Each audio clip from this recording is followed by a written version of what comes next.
कुमार का वो हनुमान, वो राजदार, वो सलहिया, वो भाई गोतिया स्वजातीय, फिर सब कुछ तो बता दिया बाबा करना शुरू कर दिया है।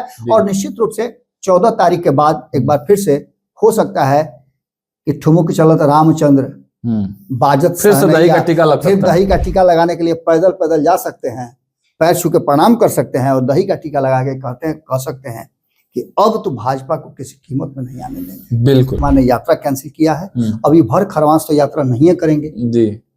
खरवास के बाद यात्रा शुरू होगी। जब खरवास के लिए यात्रा रोका गया तो खरवास से करेंगे तो गड़बड़े बात है जी। तब तो इसका मतलब है कि सब झूठ बोल रहे हैं जी। तो 74 का आंकड़ा तय किया गया था जी। इन 174 सीटों में उनका लक्ष्य था मात्र 50% सीट गैदर करना, जिससे कि नरेंद्र मोदी को सत्ता पर जाने से रोका जा सके। और इसमें पूरी तरह से नीतीश कुमार की ये रणनीति सफल नजर आई है जी। यानी कि नीतीश कुमार को पता है कि कुर्सी कैसे बचाया जा सकता है जी। नीतीश कुमार को लगने लगा था कि कहीं ऐसा तो नहीं कि इंडिया गठबंधन के चक्कर में बिहार वाली कुर्सियां मत चल जाए। लालू प्रसाद बहुत खिलाड़ा आदमी, उड़ती चिड़ै को हरदी लगाते हैं, तो कहीं ऐसा नहीं कि हम ही को हानि।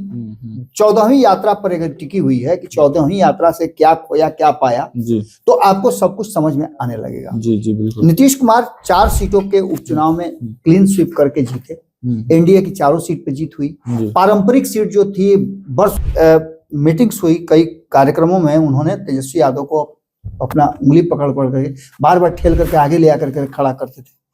ये बड़ा ही अजीब तरह का एक रिश्ता नजर आया था जी। और नोरमा ग्रुप जो सोचता है वो करता है, आपके अपने सपनों का आशियाना।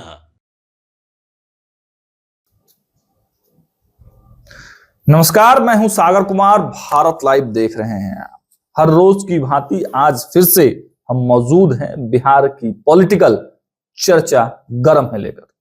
देखिए, बिहार की राजनीति पल पल इस तरीके से बदल रही है कि कोई बड़े फैसले ले लिए जाएं तो इसे अतिशयोक्ति मत समझिएगा, क्योंकि देखिए बिहार के जो भी बड़े धड़े हैं पॉलिटिकल, या बात कर लीजिए एनडीए की या फिर इंडिया गठबंधन की, दोनों ही दलों में 2025 बिहार विधानसभा को लेकर काफी तेजी से रणनीति बनाए जा रहे हैं। जो दूसरे पाले में गए हुए लोग हैं उनको अपने पाले में बुलाने की और अपने पाले में रहते हुए आदमी को कुछ बड़ी जिम्मेवारी और जवाबदेही देने की तैयारी में लोग लगे हुए हैं। देखिए, मुख्यमंत्री नीतीश कुमार की 15वीं यात्रा कैंसिल तो हो गई है, लेकिन चर्चाएं तेज हैं कि क्या ये यात्रा तेजस्वी यादव के कारण रोकी गई? क्या तेजस्वी यादव ने जो अहम बड़े फैसले ले लिए हैं उस वजह से नीतीश कुमार यह सोचने पर मजबूर हो गए हैं कि आखिर क्या किया जाए? दूसरी एक और चर्चा तेजी से है कि तेजस्वी यादव और लालू प्रसाद यादव नीतीश कुमार के बहुत करीबियों को अपने साथ बुलाकर बैठा रहे हैं, बातचीत कर रहे हैं और बड़े राजनीतिक समीकरण साधने की तैयारी में लगे हुए हैं। हम तमाम सवालों पर चर्चा करेंगे और हमारे साथ बाबा हैं हर रोज की भांति। बाबा के पास चलते हैं और समझने का प्रयास करते हैं कि बाबा, आज का कौन सा पॉलिटिकल मुद्दा है जो कि बिहार का चर्चा गर्म है कर दिया है? देखिए सागर, हम तो चर्चा लगातार कर रहे हैं जी। वो नीतीश कुमार ने जब यात्रा की घोषणा की थी और उसके लिए जब राशि भी कैबिनेट से पास कर ली गई थी जी, तो सबसे पहले हमने सवाल पूछा था। आपको याद होगा, आपने कई भारतीय जनता पार्टी के नेताओं से, मंत्रियों से सवाल पूछा था कि क्या इस यात्रा के हिस्सा आप भी होंगे? बिल्कुल बिल्कुल।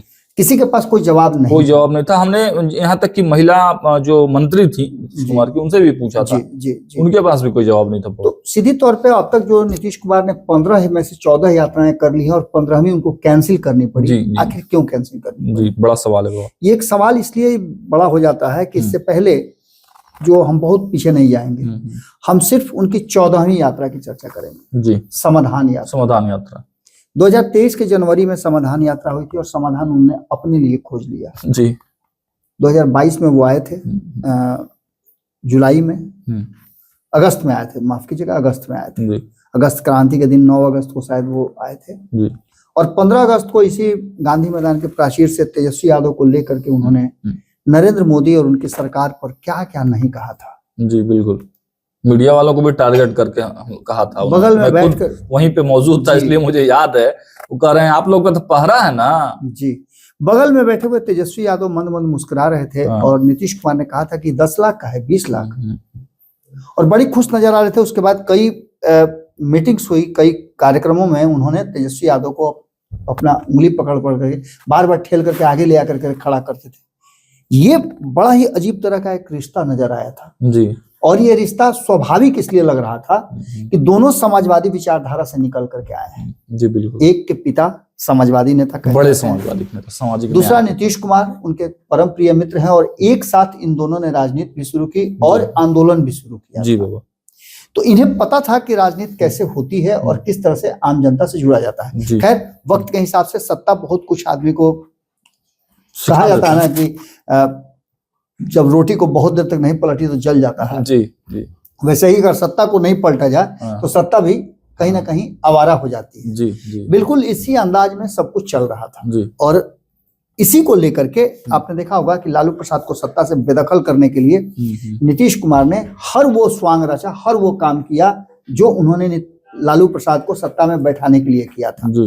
ये पूरी परिस्थितियां हम इसलिए चर्चा कर रहे हैं कि जो अभी वर्तमान स्थिति बनी है उसमें नीतीश कुमार को लेकर के एक बार फिर से संशय की स्थिति पैदा हो गई है, और ये संशय इस बात की तरफ इशारा कर रहा है कि कहीं ना कहीं नीतीश कुमार जो है वो जब आगे बढ़ेंगे तो नीतीश कुमार पीछे का रास्ता जो है वो बंद करते जाते हैं।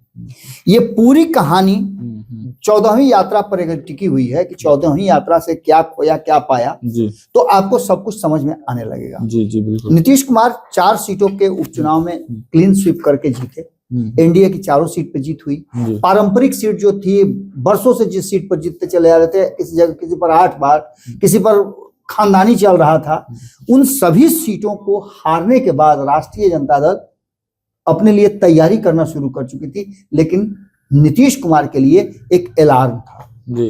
कि इतनी आसानी से उन्हें जीत कैसे मिल गई, जबकि आज से मात्र 5 महीना पहले वो इन सीटों पे बुरी तरह से परास्त हुए जी जी। ये वही मगध और शाहबाद का क्षेत्र था जहां बुरी तरह से एनडीए गठबंधन को मात मिली थी। बिल्कुल। अब ये सबसे बड़ी बात यह है कि जब नीतीश कुमार ने 2023 के जनवरी में समाधान यात्रा निकाला था तो उस समाधान यात्रा की जम करके बुराई भारतीय जनता पार्टी ने किया जी। बिल्कुल, क्योंकि उस समय वो दूसरे खेमे में थे। जब वो निकले थे समाधान यात्रा पर तो वो तेजस्वी यादव की तरफ उंगली उठा उठा करके बार बार कहते थे। तेजस्वी यादव पटना में बैठ के सरकार चला रहे थे और नीतीश कुमार यात्रा पर थे। उन्होंने 18 दिन में 16 दिन में 18 यात्राएं जो 18 जिलों को धांगा। हालांकि 40 जिलों को जो राजनीतिक जिला जो था उसको मिला करके सभी 40 जिलों में जाना था, लेकिन वहां नहीं पहुंच पाए वो। और इसके लिए नीतीश कुमार ने जो रणनीति बनाई थी, समाधान की बात की थी, तो वो समाधान करने तो आम जनता के निकले जी। पिछले 18 सालों में 17 सालों में उन्होंने क्या किया ये देखने निकले थे, लोगों से पूछने निकले थे, महिलाओं से बात करने निकले थे जो करीब 2 करोड़ के आसपास जीविका दीदियां हैं, उनसे मिलने गए थे। सबसे ज्यादा जीविका दीदियों से मिल रहे थे वो सारे लोगों से मिल करके उनकी समस्या सुन रहे थे। ये सारी बातें चल ही रही थी। और इसी बीच में आपको इंदू देवी, आपको पता ही होगा कि एक गंजेड़ी गांजा पी करके जो गाना गाई थी वो भी काफी वायरल हुई। तो ये सभी परिस्थितियां और नीतीश कुमार की ये योजना रणनीति उन्होंने देख लिया था कि उनके लिए क्या बेहतर है, क्या उनके वोट बैंक में इजाफा हुआ है, वोट बैंक घटा है या बढ़ा है या फिर कांस्टेंट है। नीतीश कुमार ने ये बात पता कर ली थी और तब उन्होंने ये फैसला कर लिया था कि ये मौका है कि वो महागठबंधन यानी इंडिया गठबंधन जिसको नाम दिया गया था उसका स्क्रू टाइट करके और दूसरे खेमे में जा सकते हैं। बिल्कुल।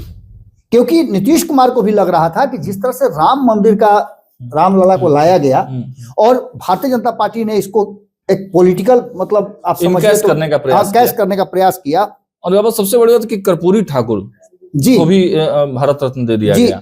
ये तो सेकंड फेज की बात हो गई, लेकिन पहले फेज की बात जो हम कर रहे हैं कि पहले फेज में नीतीश कुमार का अपना वोट बैंक तो उन्होंने पता कर लिया 2023 के जनवरी में घूम करके समाधान यात्रा से कि उनके वोट में कहीं कोई डेंट नहीं हुआ है, उनका वोट ज्यों का त्यों पड़ा हुआ है। तो ऐसी स्थिति में वो जहां भी रहेंगे अपने वोट के साथ रहेंगे।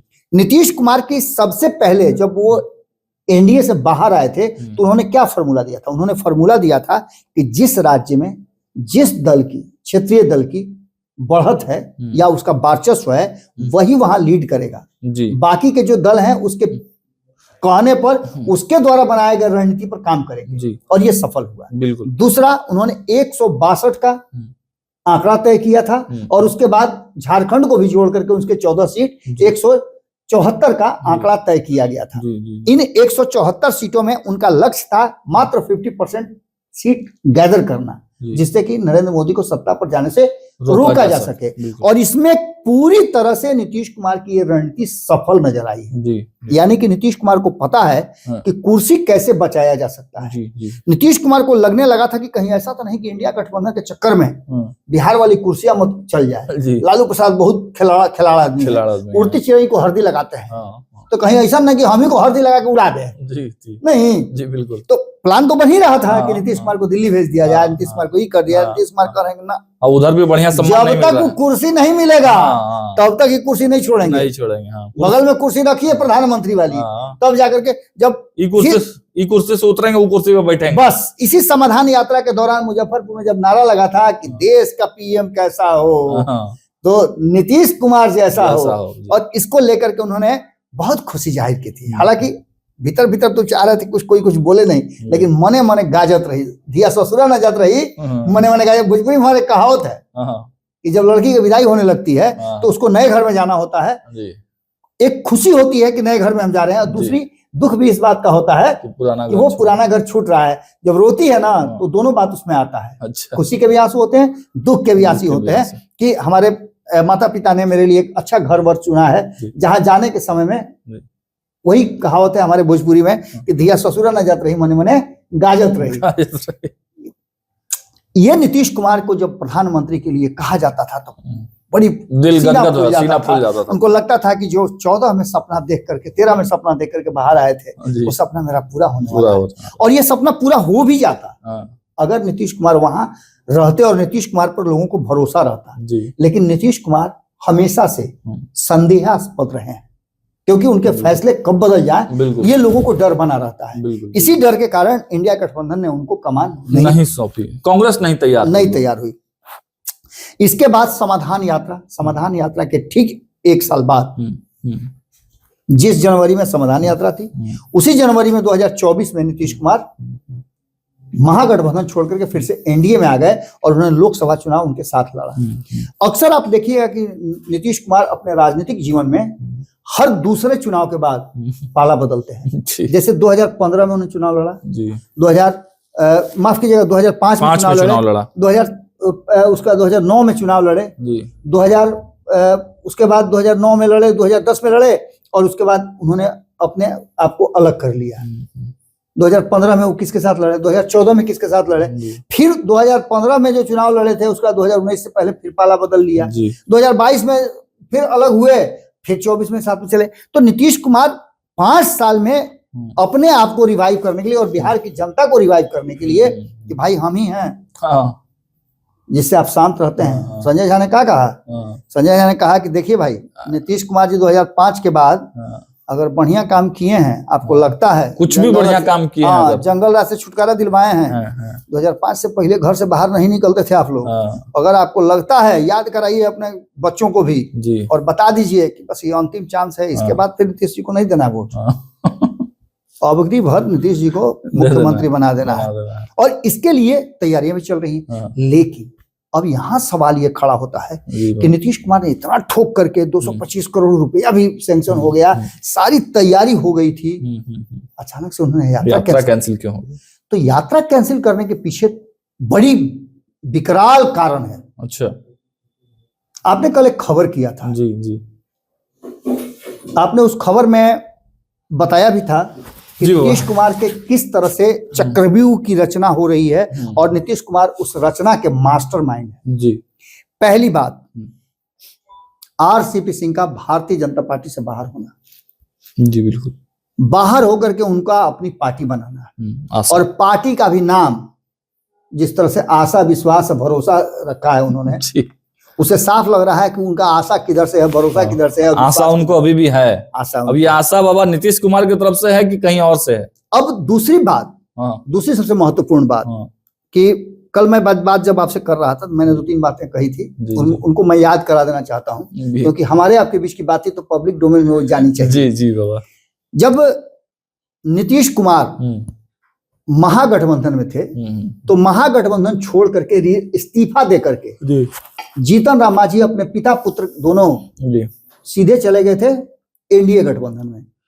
और वहां जाने के बाद जब उनसे सवाल पूछा गया था कि भाई नीतीश कुमार तो आपको इतना चाहते थे, इतना सब कुछ करते थे, आपको मुख्यमंत्री तक बना दिए, बिहार में 243 को विधायक थे, आप ही को क्यों बनाए? ये सारी बात कहने सुनने के बाद जीतन राम मांझी ने कहा कि देखिए भाई ऐसा ऐसा बात है।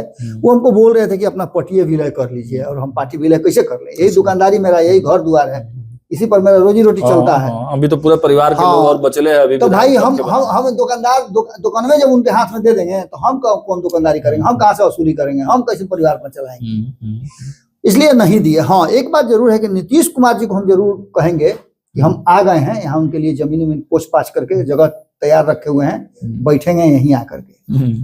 और उसी समय जीतन राम मांझी ने कह दिया था कि नीतीश कुमार भी वापसी करेंगे। मैंने तब भी कहा था कि नीतीश कुमार जी लाख कोशिश कर लें, लेकिन इंडिया गठबंधन के नेताओं को, जो क्षेत्रीय दल है, उनको और ज्यादा डर नीतीश कुमार से लगता है। राष्ट्रीय दल को तो लगता है कि किसी राज्य में उसकी सरकार बच जाएगी, जी। लेकिन जो क्षेत्रीय दल हैं वो अगर नीतीश कुमार पर भरोसा कर दें, गच से डुबा दें, जिस नाविक के हाथ में पतवार हो जी, और वही नाव को ले जाकर के झिझिरी खिलाने लगे बीच मझधार में, तो डुबाइए ना देगा। बिल्कुल। तो डुबा देगा तो कौन बचेगा? नाविक तो तैर के पार हो जाएगा, वो फंस जाएगा, निश्चित रूप से फंस जाएगा। इसलिए नीतीश कुमार भरोसे के काबिल नहीं थे, क्योंकि वो पाला तुरंत बदलते हैं। जी। अब इन सारी बातों को लेकर के जब उन्होंने कहा, उसके बाद से कई लोग हैं जो नीतीश कुमार पर लगातार उंगली उठाते हैं, मेरे साथ छल किया, मेरे साथ धोखा किया, मेरे साथ ये किया, मेरे साथ वो किया। अब ऐसी स्थिति में जब आरसीपी सिंह बाहर हुए भाजपा से, तो ये कहा जाने लगा कहीं ना कहीं भीतर में खाने में डील हो गई जी। इस बात के बाद से जब वो पार्टी बनाए तब भी हुआ कि पार्टी आनंद फानंद में उन्होंने बनाया है, ये पार्टी सांकेतिक बनी है, दरअसल वो काम नीतीश कुमार के लिए करेंगे। लेकिन बीच में वो अड़ंगा जो था वो मनीष वर्मा थे। उनके जगह पर रिप्लेसमेंट के तौर पे मनीष वर्मा को देखा जा रहा था कि आरसीपी का रिप्लेसमेंट है। लेकिन मनीष वर्मा को जैसे ही उनकी यात्रा रोकी गई तो ये बात और पुख्ता होने लगी, लोगों को भरोसा होने लगा कि कहीं ऐसा तो नहीं कि आरसीपी सिंह के साथ सारा कुछ फाइनल हो गया। आरसीपी सिंह की वापसी पर चर्चा खूब होने लगी। जो जानकारी मिल रही है उस जानकारी के हिसाब से आरसीपी सिंह एक बार फिर से मजबूती से अपना काम करना शुरू कर चुके हैं। जी। जिस तेजी से आप देखे होंगे कि आरसीपी सिंह लिस्ट जारी कर रहे हैं, चवेनी की तरह, बिल्कुल भुजना जैसे जी बांटते हैं ना, वैसे चवेनी की तरह वो 26 प्रकोष्ठ बना दिए बाबा। अरे प्रकोष्ठ छोड़िए ना, बिहार का कोई भी ऐसा आदमी नहीं बचा है जो उनकी पार्टी में नहीं है। अच्छा। हम तो रोज देखते हैं कि 6 पन्ना का लिस्ट, 5 पन्ना का लिस्ट आते रहता है। यानी कि मुस्तफापुर में बैठ करके वो बिहार की राजनीति को वहीं से हैंडल कर रहे हैं। इस बीच में एक जानकारी आपको बता दें कि नीतीश कुमार की यात्रा कैंसिल होने से ठीक पहले एक बड़ा ट्विस्ट हुआ था। ये ट्विस्ट हुआ कि जानकार बताते हैं कि नीतीश कुमार अपनी यात्रा के दौरान कोई बड़ी घोषणा करने वाले थे महिलाओं को लेकर। जी। और वो खेला जो है अचानक से भंडोल हो गया, लीक हो गया। अब उस लीक होने के कारण नीतीश कुमार को शक पका गए जी कि हमरा से पहले ही तो जो काम हम करने वाले थे वही लोग।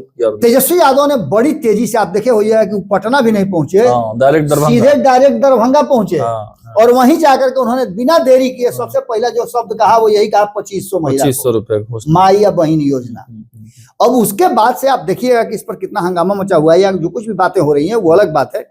लेकिन रात में 14 तारीख को ये घोषणा होती है, 15 से नीतीश की यात्रा थी, और 13 तारीख के या 14 तारीख के ही, जो मैं कंफर्म नहीं हूं, 13 तारीख की रात में या 14 तारीख को सुबह होते होते एक बैठक हुई, एक मीटिंग हुई है लालू प्रसाद के साथ, एक बड़े नेता की, जो नीतीश कुमार के बहुत करीबी कहे जाते थे, नीतीश कुमार के सलहिया कहे जाते थे, नीतीश कुमार की पार्टी चलाने के लिए पूरी तरह से अधिकृत नीतीश कुमार ने किया था उनको। उनकी मुलाकात हुई है और उस मुलाकात के बाद ये काम हुआ है जी। इस काम के होने के साथ साथ 3-4 बातें और महत्वपूर्ण हैं। सिर्फ यही एक कारण हम नहीं बता रहे हैं, हम और भी कारण बता रहे हैं। हमने आपको बताया कि किस तरह से नीतीश कुमार शराबबंदी को लेकर के लगातार घिरते नजर आ रहे हैं। महिलाओं को लेकर के उन्होंने शराबबंदी की, महिलाओं के कहने पर उन्होंने इस तरह की बातें की। लगातार उनके विरोध करने वाले लोग भी उनके साथ आज के डेट में खड़े हैं। सीट शेयरिंग का समझौता एक बड़ा मुद्दा है, जहां नीतीश कुमार को कितनी सीटें मिलेगी ये एक बड़ा सवाल है। नीतीश कुमार उस पर संतुष्ट होंगे नहीं होंगे, यहाँ आके मामला फंसता है। तो मामला इस जगह भी जाके फंस रहा है कि पिछले 72 घंटे में जब ये नीतीश कुमार ने फैसला लिया कि वो यात्रा आगे के लिए बढ़ा देते हैं जी, उससे 72 घंटे पहले 2 बयान आए थे। एक बयान एक निजी चैनल के कार्यक्रम में, हमने कई बार इस बात को कहा है। पहले आता है बयान चिराग पासवान का जी। चिराग पासवान बिहार के लिए चुनाव में मैदान में उतरे हैं, राजनीति में। बिहार में वो विधायक का चुनाव लड़ेंगे, और जब मुख्यमंत्री की बात उनसे कही गई तो वहां भी उन्होंने एक संकेत जरूर दिया कि हाँ, मुस्कुराते हुए उन्होंने स्वीकार किया। निश्चित रूप से हर वो व्यक्ति चुनाव लड़ने के लिए आता है, राजनीति में आता है, तो उसके मन में सबसे शीर्ष पद मुख्यमंत्री की कुर्सी होती है जी, भले वो बोल नहीं पाए। चिराग पासवान ने हिम्मत करके ये बात कह दिया, बाकी के लोगों में किसी में हिम्मत नहीं है कि वो ये बात बोले। तो पहला ये बयान जो नीतीश कुमार को कहीं ना कहीं, क्योंकि जिस मंच पे नीतीश कुमार होते हैं, चिराग पासवान होते हैं और प्रधानमंत्री होते हैं, वहां सबसे ज्यादा इंपॉर्टेंट व्यक्ति यदि प्रधानमंत्री के लिए कोई होता है तो वो चिराग पासवान। बिल्कुल होता है। इसके अलावे इस बयान के बाद एक दूसरा बयान आता है एक और शख्स का जी। उस शख्स का नाम है तेजस्वी यादव जी। तेजस्वी यादव ने बयान दिया कि मैं बिहार की राजनीति में इसलिए हूं, बाकी का फैसला तो बड़े लोग करेंगे, मैं छोटा सा कार्य करता हूं इंडिया गठबंधन का, बड़े लोग फैसला करेंगे। जब नीतीश कुमार पर सवाल पूछे गए या फिर बाकी के लोगों पर सवाल पूछा गया तो उन्होंने साफ तरीके से कहा कि मैं उस व्यक्ति को, उस शख्स को, उस नेता को आमंत्रित करता हूं कि जिनमें क्षमता है और जो बोल्ड फैसला ले सकते हैं कि बिहार को चलाने के लिए और भाजपा को बिहार से दूर करने के लिए, मैं उनका बिना शर्त समर्थन करने के लिए तैयार हूं। इसमें उन्होंने संकेत में सारे लोगों की बात कह दी। जो चिराग पासवान ने बात कही थी एक दिन पहले, उसको भी कंफर्म कर दिया जी। और नीतीश कुमार को भी उन्होंने इशारों से में कह दिया कि हम आपके साथ चलने के लिए तैयार हैं, शर्त सिर्फ इतना है कि आप भाजपा को छोड़ के आइए। भाजपा को छोड़ने के लिए इंडिया गठबंधन के कई नेताओं ने नीतीश कुमार से आग्रह कर दिया है जी। इसके बाद सबसे बड़ा ट्विस्ट तब आया जब उसी चैनल पे अमित शाह का इंटरव्यू होता है जी। अमित शाह के इंटरव्यू के बाद जब उनसे पूछा जाता है कि अब तो बिहार दिल्ली है, दिल्ली के बाद बिहार चलना है, तो क्या बिहार में नीतीश कुमार जी के नेतृत्व में आप लोग लड़ने के लिए तैयार हैं? इसका जवाब उन्होंने जो दिया गोल मटोल, वो साफ बताता है कि बिहार में जितने भी नेता ये कह रहे हैं कि हमारे अगुआ तो नीतीश कुमार, हमारे अगुआ तो नीतीश कुमार, उन सारे लोगों के जुबान पे एक तरह से समझिए तो ताला लगा दिया है उन्होंने और कहा है ये फैसला यहाँ बैठ के थोड़े होगा, तो ऊपर होगा, ये फैसला वहां होगा, महाराष्ट्र वाले तर्ज। उसके पहले उन्होंने एक और बयान दिया था कि बिहार में भी महाराष्ट्र वाला फॉर्मूला लगाया जाए क्या। एक इशारा था, एक साइन था। और ये भी बात उन्होंने कहाँ बोला था, उस जगह का महत्व बहुत है, क्योंकि नीतीश कुमार के पार्टी के कार्यकारी अध्यक्ष के आवास पर उनके द्वारा दिए गए भोज में इंडिया गठबंधन के उन्होंने ये बात कही थी। इस बात को भी आप खूंटा गाड़ करके रख सकते हैं। दूसरा, संजय झा के बारे में कहा जाता है, जबकि संजय झा नीतीश कुमार के बहुत करीबी है, लेकिन उसके बावजूद भी कहा जाता है कि संजय झा का वफादारी तो नीतीश कुमार के प्रति है, लेकिन एक टांग ससुराल एक टांग मैका में रहता है। जब आरसीपी सिंह उनके नहीं हो पाए तो ये डर तो जरूर सताता होगा। निश्चित रूप से एक उनका जो मैका है वो वहीं से आया, भाजपा ही है, भाजपा में ही पहले थे वो। उसके बाद ललन सिंह के बयान भी बहुत तेजी से आ रहे हैं। ललन सिंह बिहार आते हैं और आकर के नीतीश कुमार को ये भरोसा दिलाने की कोशिश करते हैं कि भैया मुख्यमंत्री तो आप ही रहिएगा, आप चिंता क्या कर रहे हैं। लेकिन इन सारी बातों में घुमा फिरा करके कहीं अगर ये बात हो जाए कि नीतीश कुमार जैसे क्रिया खा रहे हैं कि अब एने ओने नहीं जाएंगे, 2 हाली एने ओने चल गए हैं, एक हाली और क्रिया खा लें कि 2 हाली तो उन लोग के साथ चल गए थे, अब हम कहीं नहीं जाएंगे और आप ही लोगों को न चलाना है। 14 तारीख के बाद एक हाली फिर से जो मेरे मन में आ रहा है, मेरी पत्रकारिता कर रही है, मेरी जो छोटी बुद्धि है, कितनी सच होगी कितनी गलत होगी हम नहीं जानते हैं, लेकिन जो परिस्थितियां बनी हैं, मैंने पहले भी आपको बताया है कि जब नीतीश कुमार पलटी मारे हैं तो मैंने ठोक करके इस बात को कहा है। आज फिर मैं एक बात कह के जा रहा हूं कि मुझे नजर आ रहा है वो 2015 जब लालू प्रसाद ने दही चूड़ा के समय दही का टीका करके और नीतीश कुमार को बिहार का मुख्यमंत्री बनाने का घोषणा किया था।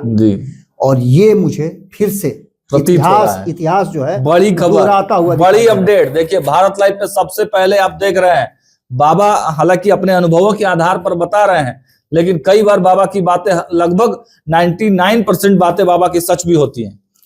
बस यही सागर मुझे नजर आ रहा है कि नीतीश कुमार ने यात्रा कैंसिल किया है। अभी भर खरवास तो यात्रा नहीं करेंगे जी, खरवास के बाद यात्रा शुरू होगी। जब खरवास के लिए यात्रा रोका गया तो खरवास से करेंगे तो गड़बड़े बात है जी। तब तो इसका मतलब है कि सब झूठ बोल रहे हैं जी। सारे जदयू के नेताओं में किसी को पता नहीं कि नीतीश कुमार करने का वाले हैं, यानी कि सब बेकार है, नकारा है जी। मुख्य प्रवक्ता को नहीं पता है, किसी को पता नहीं, कोई कहने के लिए तैयार नहीं है कि क्यों रुका, क्यों रुका। सब कहते हैं खरवास के चलते रुका, तो खरवास के चलते रुका और एक चर्चा चल रही है कि 22-23 तारीख को फिर होगा, तो इसका मतलब क्या है? यानी नीतीश कुमार इन लोगों को भी मूर्ख बना रहे हैं जी। ऐसी कौन सी ऐसी गुप्त बात है जो अब किसी को नहीं पता? अब ऐसी स्थिति में कहीं ऐसा तो नहीं कि नीतीश कुमार का वो हनुमान, वो राजदार, वो सलहिया, वो भाई गोतिया स्वजातीय फिर सब कुछ तो बता दिया, फील्डिंग करना शुरू कर दिया है। और निश्चित रूप से 14 तारीख के बाद एक बार फिर से हो सकता है कि ठुमुक चलत रामचंद्र बाजत फिर से दही का टीका लग सकता है। फिर दही का टीका लगाने के लिए पैदल पैदल जा सकते हैं, पैर छू के प्रणाम कर सकते हैं और दही का टीका लगा के कह सकते हैं कि अब तो भाजपा को किसी कीमत में नहीं आने देंगे। बिल्कुल। चलिए तो देखिए बड़ी खबर, बड़ी अपडेट। देखिए जब भी कुछ इस प्रकार की घटना होती है तब हर चैनल और हर मीडिया जगत के लोग कहते हैं कि सबसे पहले तो हम ही ने कहा था। लेकिन आज का दिन आप नोट कर लीजिए, चर्चा गर्म है में भारत लाइव ने, बाबा ने आपको ये बात स्पष्ट रूप से परिस्थिति के हिसाब से बता दिया है कि जो परिस्थितियां अभी बन रही है बिहार की राजनीति में, हवा बदलने वाली परिस्थिति है। हवा बहुत तेजी से बदल रही है। खरवास का बहाना है, खरवास के बाद बिहार में कुछ बड़ा खेल हो सकता है, इस बात पर मुहर भी लगा दिया है बाबा ने। तो देखिए क्या कुछ होता है। ये सारी बातें तो भविष्य के गर्भ में है, लेकिन परिस्थितियां जिस प्रकार से बाबा ने बताई है, सब कुछ स्पष्ट रूप से खोल के यह दिखा देती है कि जो कुछ होने वाला है कुछ बड़ा होने वाला है। फिलहाल इस वीडियो में इतना ही। देखते रहिए भारत लाइव। बहुत बहुत धन्यवाद। आपके सपनों को हमने सजाया है, ई होम्स पैनोरामा को हमने बनाया है। ई होम्स मेरा एक सपना था जिस पे मैं पिछले 4 साल से काम कर रहा था। हमने जो बनाया है वो सबने है माना। ई होम्स पैनोरामा में हो आपका भी आशियाना। और फाइनली हमने 2021 में इस प्रोजेक्ट को लॉन्च किया। बहुत लोग अप्रिशिएट कर रहे हैं कि पूर्णिया जैसे शहर में, बिहार के, एक तो बिहार की बात करें उसमें भी पूर्णिया जैसे छोटे जगह में इस तरह का लाइफस्टाइल देना, ये सुन के हम लोगों को बहुत अच्छा लगता है। ई होम्स में हमने कुछ और भी किया है, जैसे हम जिस जगह में रह रहे हैं हमारे फैमिली सिक्योर हो, उनको सिक्योरिटी का ध्यान में रखा है। आपकी सुविधा और सुरक्षा आपके लिए खास है, ये आपका विश्वास है। इसमें आर्टिफिशियल इंटेलिजेंस का 7 लेयर सिक्योरिटी का हमने इस्तेमाल किया है। लस ग्रीन कैंपस को बनाया है। यदि हमारा बाउंड्री वाल है तो वो वर्टिकल गार्डन है। ये जितनी भी फैसिलिटी होता है एक इंटरनेशनल टाउनशिप में ई होम्स है, ये हम लोग विश्वास नहीं कर पा रहे हैं। जो भी हमारे मित्र दोस्त या जो भी हमारे बाहर के बाहर आते हैं तो हम लोगों को बहुत अच्छा सुनने को मिलता है और बहुत अच्छा क्रेडिट मिल रहा है। वो सारा हमने सिर्फ एक बिल्डिंग नहीं बनाया, हमें एक बहुत अच्छा लाइफस्टाइल दिया ई होम्स में, और मेरा एक सपना था जिसको मैं आज फुलफिल होते हुए देख पा रहा हूँ। ये आपका आवास है। ई होम्स पैनोरामा में अब आपका निवास है। E homes panorama, luxurious lifestyle redefined. Panorama group, जो सोचता है वो करता है।